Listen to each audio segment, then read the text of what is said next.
Sagittarius, Sun, Moon and Rising. This is your love life reading for the second half of November. So it's a little bit of a different format this time. There's an explanation in the description for why that is. But for now, I'm going to get straight into your reading. The overriding energy of your reading is the Five of Cups. Now I have to admit, when I first pulled the tarot cards for your reading, Sagittarius, there was like I swear, I literally let out a groan of like, oh, not again. Because I have a Sagittarius rising sign, so, I mean, this reading pertains to me as much as it does to anyone listening to this. And it feels like we've been waiting forever. Like, we keep getting told that, I don't know, like back in October, there was so much hope and so much this feeling that things were going to be okay. And then things went kind of downhill after that, and it was like, I don't know what's happening. But the Five of Cups talks about grief, missed opportunities, regrets. There are some Sagittarians out there that will be grieving for the loss of something. But the energy of the Five of Cups very much says, don't get bogged down by that which has been lost. So I think quite a few Sagittarians have been hurt so badly by someone in their past, someone that left them, or, just the loss of a relationship, or just the way they've been treated in a relationship. Even for those of you that are in relationships right now, maybe the way you've been treated by your partner, it's left you feeling so hurt and so dejected, like this guy kind of bent over the bar, that you may not be seeing that there is still hope there. What this guy doesn't seem to see is that the barmaid, she's bringing over 2 cups, but he doesn't even look up. He doesn't see them. Now, the 2 cups in this always speak to me of the Two of Cups. And the Two of Cups is that kind of soulmate relationship, karmic relationship. It's that beautiful, loving, supportive relationship.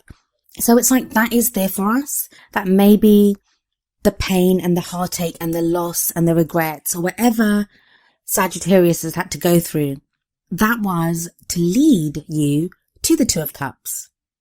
So the overriding energy is to say, don't get stuck. Don't get stuck in this Five of Cups energy. And don't lose hope. I know it's taking forever, but don't lose hope. And I mean, this theme is continued in the first card, which is what is at the heart of your love life for the second half of November. And that's the Four of Cups. The Four of Cups talks about being stuck, and it's very much a very similar message to the Five of Cups. This is feeling stuck, but this is not so much. Whereas the guy in the first card in the Five of Cups, he's dejected and he's given up all hope and he's very sad and very upset about everything that's happened. The guy in the Four of Cups, he's kind of laid back, and it looks like, he's got his sleeves rolled up and he's got 3 cups in front of him, and he seems to be ruminating over a problem. So you've not entirely given up, Sagittarius. A lot of you have not entirely given up. There's still this hope there. You just can't figure out, though, how to solve this. How do you get the love life that you want? And there's this kind of need and desire for that love life, but you just feel like, I don't know what to do about this. And that's whether you're single or in a relationship. Now, again, with this, it's those 3 cups. So very much like the Five of Cups, in the Four of Cups, we have a man looking at 3 cups, but rather than being dejected like the man is in the Five of Cups, this guy seems to be more contemplative. He seems to be lost in thought, trying to figure out, puzzle through a problem. Now, some Sagittarians may find themselves in a love triangle, and I don't always get that message. I do not always get that message with the 3s, but because there are 3 cups twice, it feels like some of you are dealing with a love triangle, but if you are, I don't think it would be something that you're aware of. So if you're not aware of a love triangle, please don't think that you're in a love triangle or that your partner or person that you're interested in is cheating on you, because that's not what I'm saying. I'm saying the way the 3 cups have come up in both cards, and one guy's dejected, the other one's kind of thinking about it, you would already be aware of this. It won't be news to you if that is the case. For those of you that does not resonate with and that doesn't apply to, please try to understand that it may just be that you're feeling stuck. As a single person, you may not know how to start dating. As a person in a relationship, you may not know how to regain the love in your relationship or to reconnect with your partner. Now, just as in the Five of Cups, we have the Two of Cups being offered to the person and he doesn't see them. In the Four of Cups, there is one cup, like the Ace of Cups being offered. And the Ace of Cups talks about new love, new beginnings, reconciliations, reconnection. It's all about new love and a new kind of breath of life being breathed into your love life. Emotional growth, happiness, your cup spilling over with love. And this guy doesn't see that. He's so lost and caught up in the problems which the 3 cups represent. He doesn't notice that even though he's taken books down from the shelf, I'm assuming, to kind of figure out the problem, there is one cup still on the shelf, and that cup does represent the Ace of Cups. The energy that you're coming into this half of the month with is the Fool. And the Fool talks about new beginnings, a new journey being started, and it is a major arcana card, so that's a major new chapter beginning in your life. And I think that's what's got a lot of Sagittarians feeling stuck. The 5 of Cups seems to be like a hangover from whatever previous relationship or love situation or connection with a loved one that you had. And the 4 of Cups is very much about still feeling stuck. And I think you're feeling stuck now because the energy of the Fool that was there, that has recently been around you, it makes us feel kind of like the promise of, ooh, yeah, something new's about to begin. But then nothing kind of delivers on that. And you're thinking, well, hang on a second. What was all that hype about? Why did I felt like something was about to happen here. And this could be when you might have met someone and the initial meeting held so much promise that now nothing seems to come of it. So that can be why you have like the 4 and 5 of Cups at the beginning. And even though there is this great kind of Fool energy in the past that, would have kind of propelled you along and given you the promise of a new love life. But the present energy is the Wheel of Fortune. Now, it's interesting that you get this. Scorpio just got this as well in their reading. And Scorpio actually got the Serendipity card, which you have in the Oracle cards as well. So it feels like kind of fate is stepping in. And it's interesting that both spreads had the 2 cards that kind of echo each other. And before you guys ask, I know I said I just did that reading. I do clear the cards and shuffle them really well so that the energies are cleared and that none of the same kinds of cards are less likely to come up. So they're not just there and the readings are tainted by the one I did before.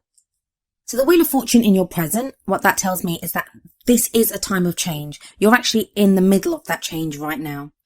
And the Wheel of Fortune can be when fate steps in. So as much as we create our own futures, our futures are not written in stone. We're always creating them. But there are times when spirit or the fates or whatever you call them, they do step in and they guide us to where we need to be.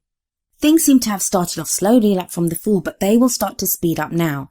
There is going to be a change of energies around you. And what that's leading to is the 5 of Swords in the future. Now that can be a difficult energy. And it feels like there's going to be, it feels like conflict. The 5 of Swords can often indicate having to fight for something, having to fight for what we need, what we want. The 5 of Swords can show conflict with a partner. So if you're in an existing relationship, you may find yourself at odds with your partner at this time. And usually I would say the warning that I give with the 5 of Swords is pick your battles wisely. That's what the advice I always give with the 5 of Swords, that pick your battles wisely, because even though it doesn't show that you won't be victorious, the victory may be yours, but sometimes the victory can be empty because it costs you so much, in energy or emotion or psychologically or whatever way, but it may cost you more than you gain from it. However, in this case, I don't get that because we have the 9 of Wands coming up, as where you're headed, as the energy that you'll take into December. And 9 of Wands says, don't give up. Don't give up. You're really close to the end. Look at this guy. He's battered and he seems to be on the lookout. And it seems like he's been doing his job forever and he's tired and he wants to just leave. And that may be that he's been through the energy of the 5 of Swords. So he's been through that conflict. But the 9 of Wands says you're so close to the end. 10s are all about completion. So 9 is just before that. You're just about to get to where you need to be. Don't give up just yet. Just don't give up. Now, that's not to say be reckless or stay with someone that you don't want to stay with. I think it has more to do with the hope. Because the first two cards, the Five of Cups and the Four of Cups, they speak of hope. The Ace of Cups that's being offered to you, the Two of Cups that's being offered to you, that's love and a relationship. So that kind of relationship that you want, the love that you want, it is there for you, but there's a little bit of turmoil to get through before you get there. And this is echoed by the Oracle card that you got from the Romance Angels deck. And it says, very soon. Clearly decide what you want so that it comes to you now. I mean, at its essence, it's very, very clear. What do you want? That's what the card says. What do you want? And it may be that you don't know what you want. I feel like there's a time that's gone by, especially with the Fool energy, that you thought you knew what you wanted, and now things seem to be in turmoil again.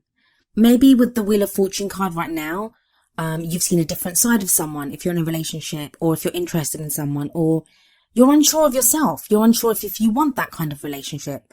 So get very clear on what it is that you want, because the promise of this card is that it is there for you very soon. And that's what the Nine of Wands says as well, that you're almost there. You're almost there. The card from the Wisdom of the Oracle deck is Serendipity, number 18, Serendipity.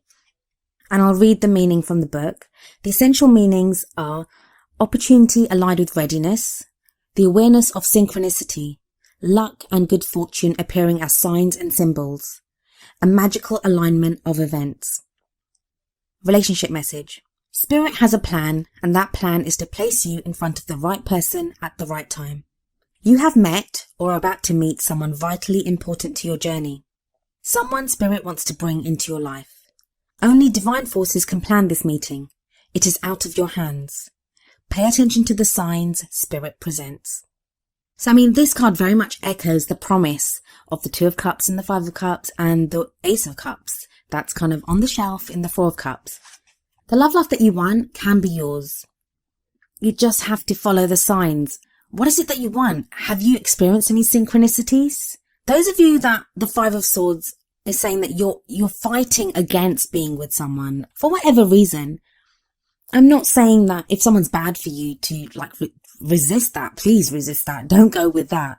But I mean, for some of you, it feels like you may be, there are arguments. I see arguments, and a lot of these may be in like text form. I don't know why I'm getting that, but just conflict and arguments that's being communicated back and forth, but in text form. So be careful with your words. Don't be too severe. If you really don't want to be with someone, then make a clean break. Like, don't get into a war of words or an argument.